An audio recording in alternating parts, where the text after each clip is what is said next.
Ready? Let's go. Good morning, and thank you so much for being a part of this conversation today for Locker Room 981. You're tuned in and listening to Smooth 98.1 with Ayomarese. And Valentine Ohu. Good morning, everyone, and thanks for tuning in. We have the one and only. Tega, Onojaisi. That pause was Is it morning? dramatic. Yeah. Good morning, I like it. Good morning, everybody. Good morning, Tega. Welcome to the locker room. Woo! I don't know the difference in yesterday and today, but I know your eyes. Gosh, we'll figure it out the eventually. lady that never sleeps. By the way, the Locker Room 981, this part of the show is brought to you by Bet King. That's right. Send messages to WhatsApp 0809444091. You can watch it live on YouTube or streaming. Just type Smooth FM Lagos in the search box and subscribe.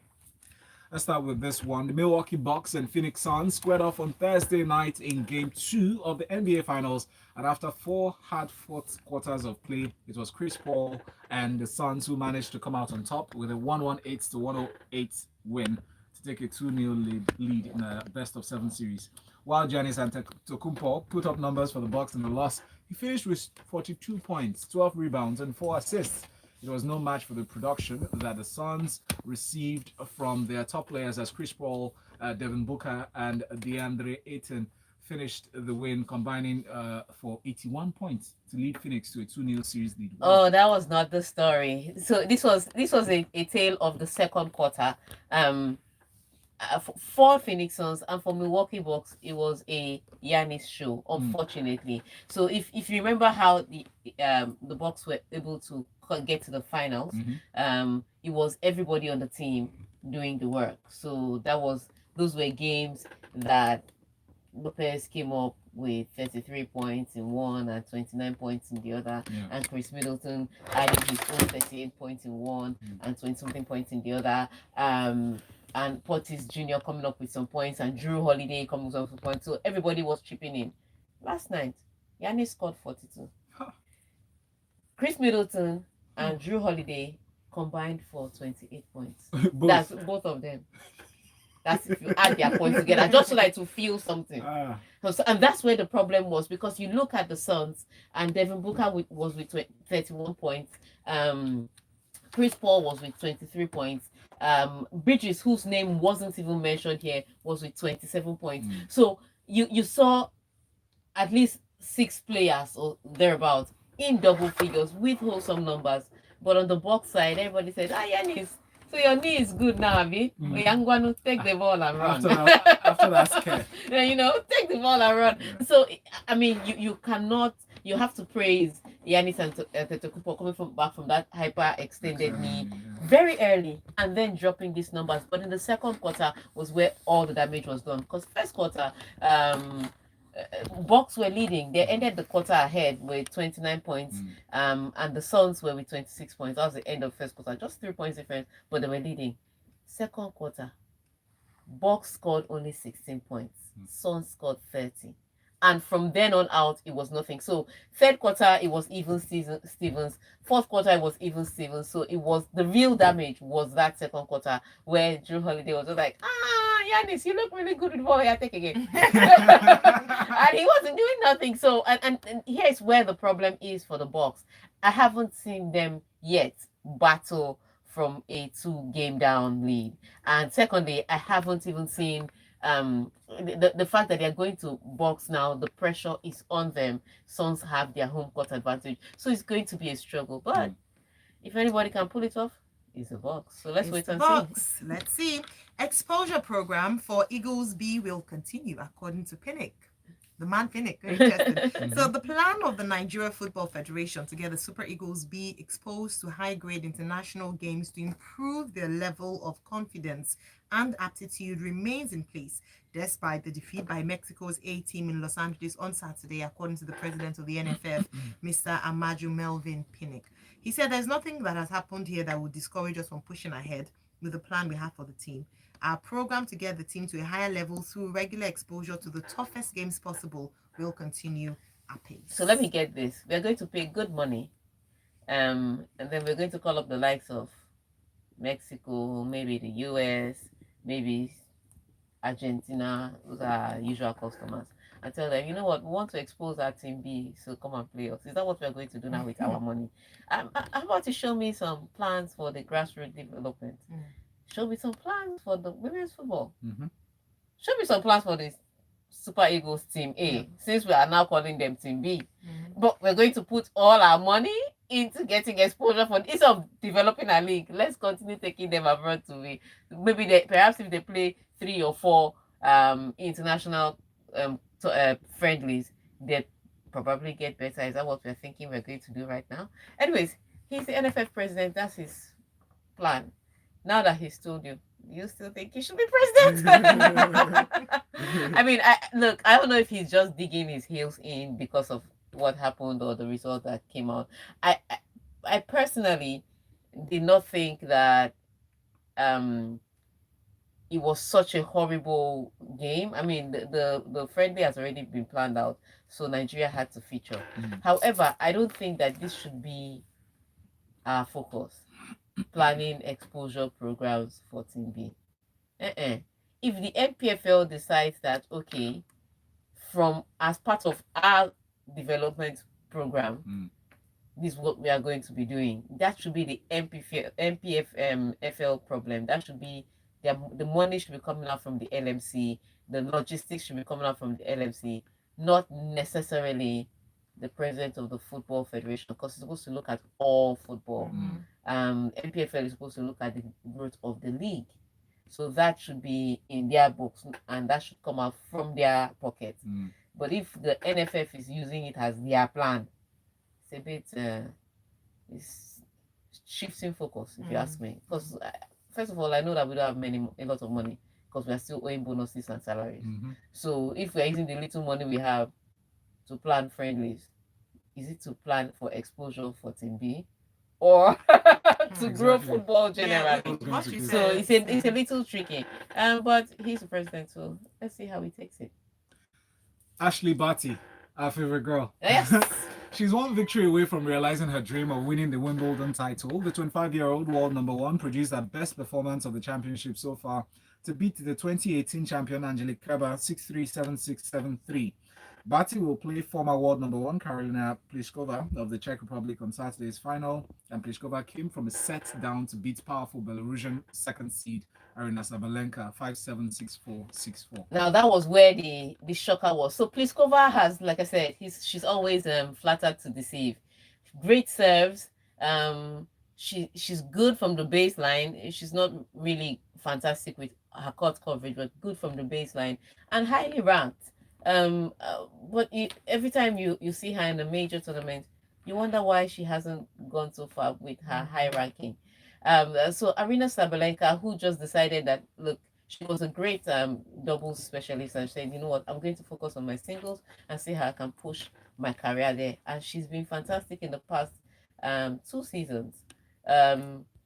So she gets to the semifinals. You'd expect that both of them are big hitters, but you expect with the all-round play of Sabalenka and her power should be able to overcome Pliskova. Because Pliskova, again, has always come to this point and just crumbled. Yesterday was not the day. Pliskova was stoic. She lost the first set. I think she even double faulted to hand the first set to Sabalenka. But the second set, the third set, she was living rent-free in Sabalenka's head. Like Sabalenka was trying to outguess her. This girl was like, I'm not moving. And it was just, it was so amazing to see her mental strength. It was so amazing to see her performance on the day. So I'm really impressed that she's made it to the finals. However, she's up against world number 1, Ashley Barty. Now, Ashley Barty's mentor won this tournament 50 years ago, and they're doing the 50th anniversary this year. So she wants to win it. They're both native Australians. She even her outfit is a tribute to her, and then she's in the finals. Ashley Barty dying now. So this is that hill where Ashley Barty plants her sword in the rock. That's it. She's not pulling the sword out of the rock this time. She's planting it. So it's really key. Ashley Barty, as a young girl, she won the girls' tournament in Wimbledon, and everybody was raving so much about her. Ashley Barty felt like the pressure was a bit too much, so she left the sport completely. Yeah, she took a break, a 2-year 2-year break. She went to play cricket.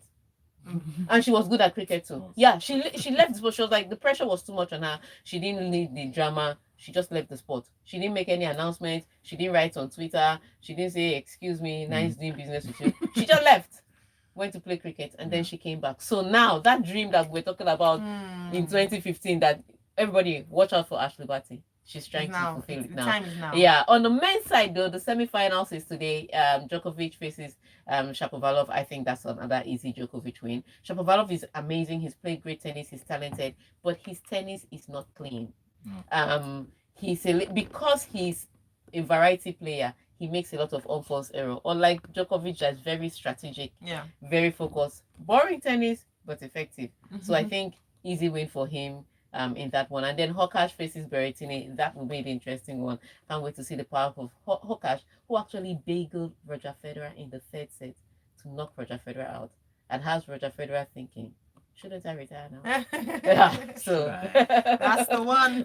All right, we have from the big one. Maybe we should take a break and then come back for this one. Yes, and this is where the phone calls will come in. Yeah, all right. We'll take a break. When we come back, let's talk about that Denmark-England penalty, shall we? Stay tuned here on Smooth 98.1 for the Locker Room 981. Music.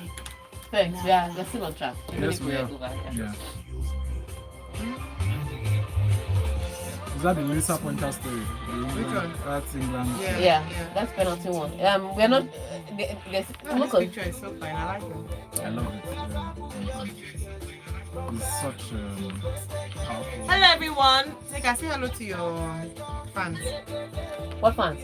on YouTube. Hola. I can't see your face. They can't see my face. Yeah, I come can't to the help side. Am I that small? Can't you see my face? That's how yesterday. Traffic. So better traffic. The entire rapper carried us from Third Mainland Bridge all the way to Bagada, all the way to Anthony. That's how I got pressed. We now stopped at this filling station. That's how the man saw me say, small girl, let us give her the key. When I came out of the bathroom and I went and I was not driving away, he said, I thought you were a small girl.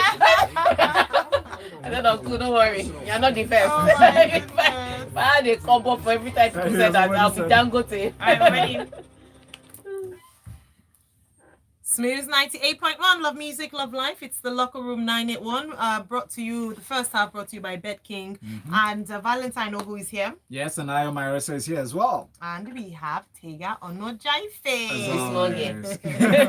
Please call 014489981 to answer the question based on this story you're about to hear. And you can send a message to 0809 4440981. Before that story, Shay had talked about about the tennis, saying that for the women's tennis, Tega, are they both first timers? For the men's finals, Djokovic is a regular customer, George. All right, then he says that for Euros, Italy will win, maybe by penalty, but we're getting to that now. So Casper Heumann, bitter over Raheem Sterling penalty call in Euro 2020 semi-final. Denmark boss Casper admits he's bitter over after England ended his battling side's Euro 2020 dream. He said it was a penalty which should not have been a penalty. It is something which annoys me right now. We are very disappointed. Yes, I would say this. First of all, I don't like the fact that everybody says, but Denmark was sitting deep and so they deserve to lose. There's no such thing. And like I always say, football is a game of attack and defense. You may choose to attack and I may choose to defend. Yeah. If we get to penalties, it becomes a lottery. Spain played the better football, if you ask me, over 120 minutes or 121 minutes or however long they played. But when it got to penalties, Italy won. Italy are through to the next round. So you may argue with yourself, but if that penalty wasn't given, could it have gone to penalties? And if it had gone to penalties, did Denmark have a chance? If the answer is yes, then every other argument should just remain an agenda. What's your answer? So the bottom line for this thing, I will say this thing. Raheem Sterling was brilliant to get that penalty. He saw the feet of the defenders. He was like, let me just put my head.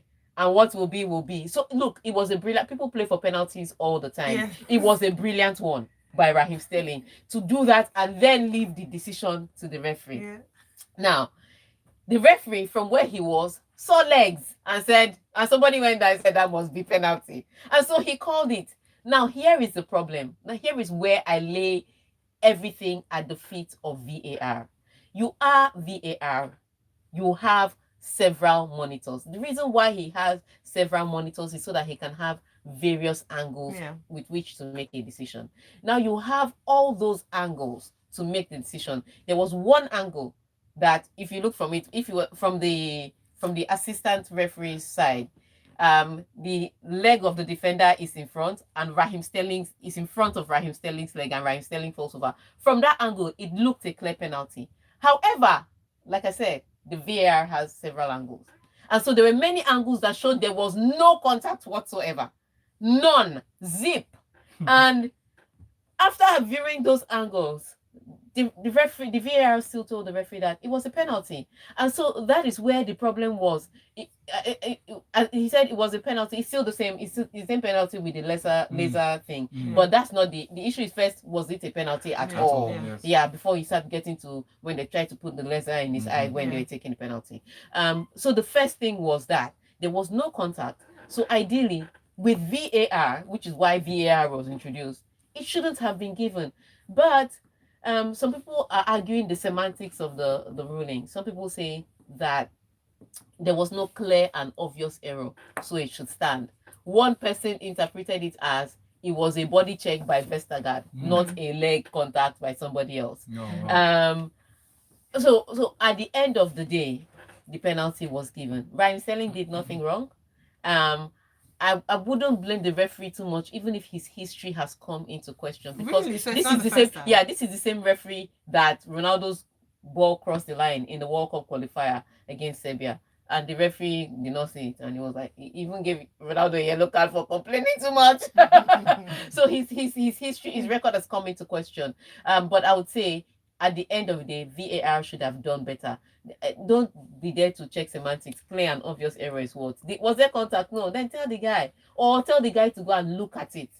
So when that happened, right? Because I watched the match. So when that happened, I saw the Denmark players trying to talk to the referee. But they didn't listen to them. At what point would they have tried to make a case that this didn't happen? No. That's their own is not to sway the referee. In fact, if the referee were swayed by the players, even if he changed his mind at the end of the day, I would have been upset. No, but I mean, like in terms of telling him to go and check VAR. No, they can't be telling him what to do. He will talk to his people. He's the law on the field. Yes. Can't be telling him what to do. I feel so You may suggest and ask politely, and he will still no. but he will still say no. And he's well now. within his rights to go. So the question now is, which is why we're opening the phone lines. Yeah.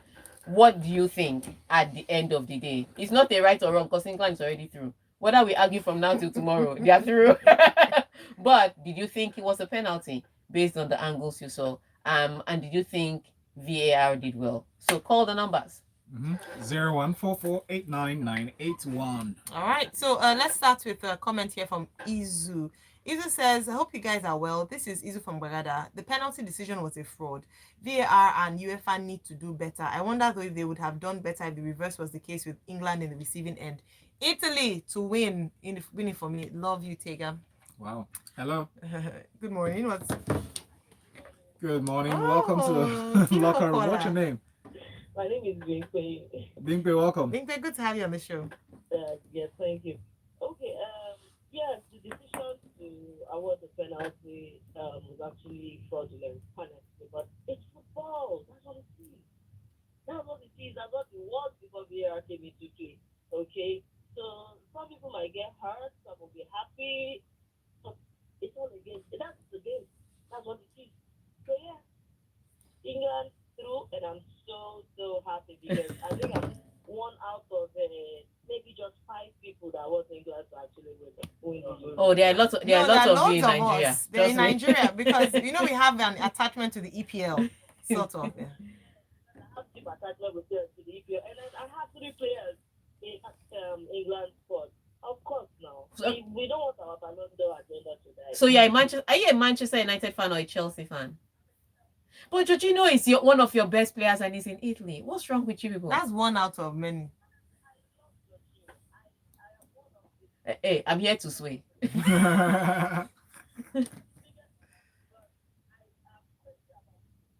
Okay.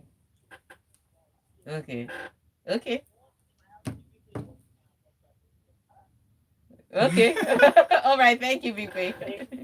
It's coming home. Good morning. morning. What's your name and where are you calling from, please? Good morning. What's Good your name? morning. Sorry?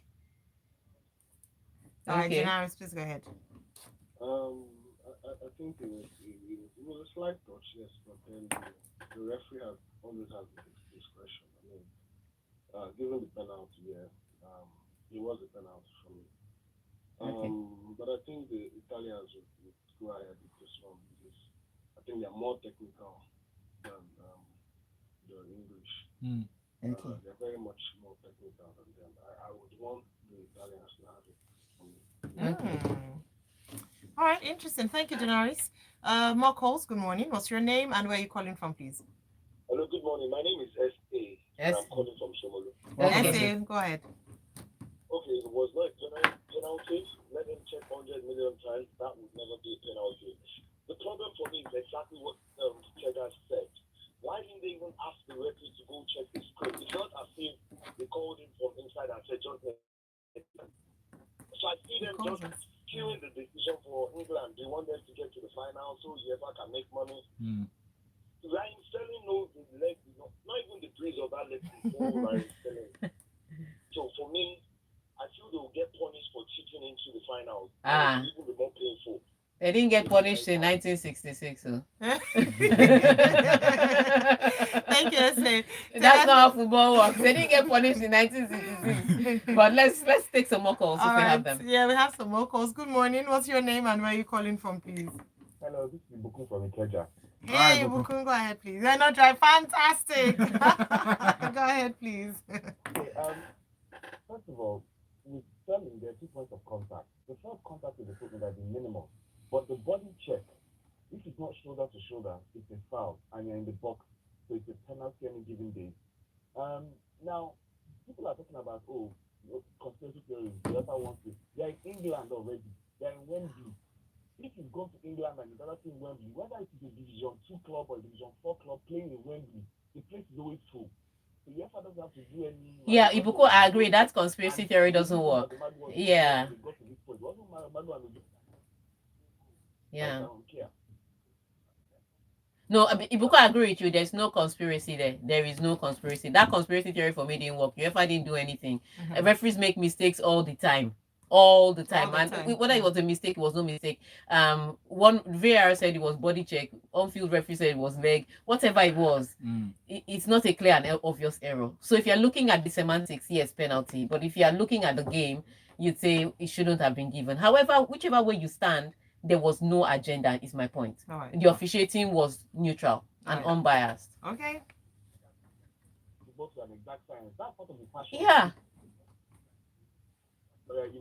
Unjustified rules. You now start writing agenda theory. Thank you very much, Ibukun. All right, let's take some comments and then let's start with YouTube actually. All right, we have this one from Oladile Adebayo Johnson. It says there was disruption with the legs. Why do defenders make the same mistakes every time? And Olabode Said says, please, I want England to win. I want my boys to win so that I can brag. Hashtag City. All right, High Tech Access Pius from Alaba. I too agree that VAR is a fraud. VAR is supposed to help football, but that decision should not have been called. Oh. I didn't say VAR is a fraud. He's agreeing with other people. Okay, I said VAR should have done better. Yeah. I can never call VAR a fraud. I like it. Oh, you do? I love VAR. It's just that sometimes the application. Yeah, it's where the problem. Tiger from Satellite Town says, "Smooth morning, gang. VAR appears okay until it crosses to England. They're rather just too much, but Italy will beat them silly." Oh. Emeka from Amo says that was not a penalty all day long. And twice on Sunday, like Tiger would say. I got racist abuse from an angry England fan on social media when I made the same point. I pray Italy can help us maintain world peace come Sunday. Lastly, I still don't get why England play most of their games at Wembley. Even the final will be at Wembley. UEFA wants England to win this tournament by fire by force. Oh no. Okay, let's talk about how England stepped up last minute. You do know that Belgium, I think it was Belgium and was it Scotland? There were 2 stadiums that had to cancel because of the COVID. Yeah. One for COVID and one for Belgium did not complete their stadium in time. And so England stepped up, and said, okay, we're going to offer you Wembley. So England is actually saving them. Now UEFA is not paying them back with the tournament, but when they were planning the tournament, they had to look for the best city with all the incidents that they could host the semi-finals and the finals. And Wembley came up. It was not, look, if England had lost in the group stage, they wouldn't have played these finals in Rome. Exactly. They'll still have played it at Wembley.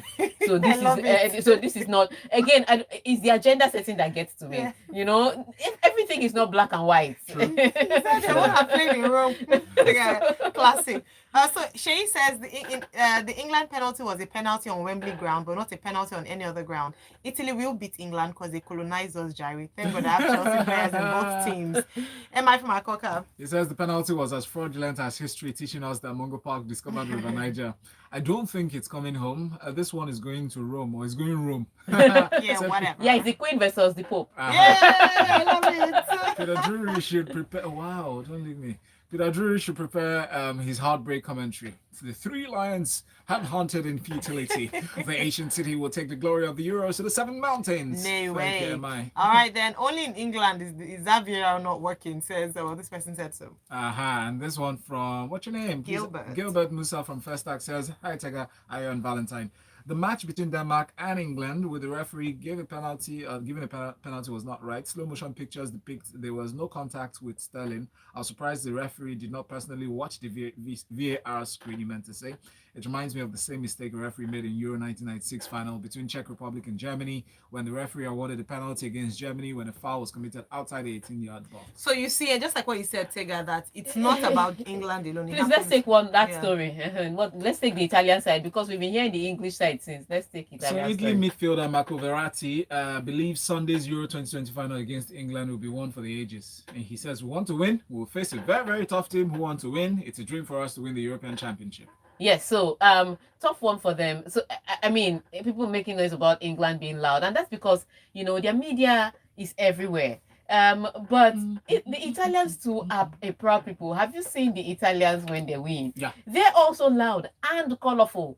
Yeah. And spicy. Yeah. Because food comes into it course. at the end of the day. So it makes for real tradition. So traditional England, traditional Italy, and it just makes for a fantastic display. Now, whoever wins on the day, we will not hear the last of it. We'll see all the stories. We'll hear, they'll write all the scripts. Everybody's going to go into the history books. But what it means for us that are neutrals is that we will enjoy great football. Yes. No. I think Nigeria is not neutral. You know why? We have more relatives in England, so the noise is louder for us. It seems louder. That's why it looks like Italy is in. But because of my relatives in England, I don't want them to win.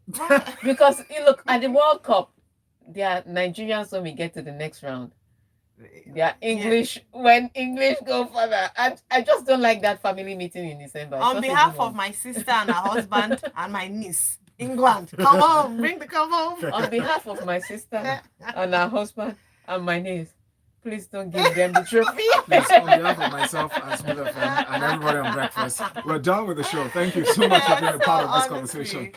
Thank you all very much. Tega is always fantastic. You can find out the great work she does with ladies in sports at LIS International on Instagram. Find us at Smooth981. Valentine's at Valentine Ohu. And I was at Mario Essay. We have an interesting video up there, and I see Shay. We have a video up on our Smooth FM Instagram page at Smooth981. If you have not seen it, your Friday has not started. The world never loses its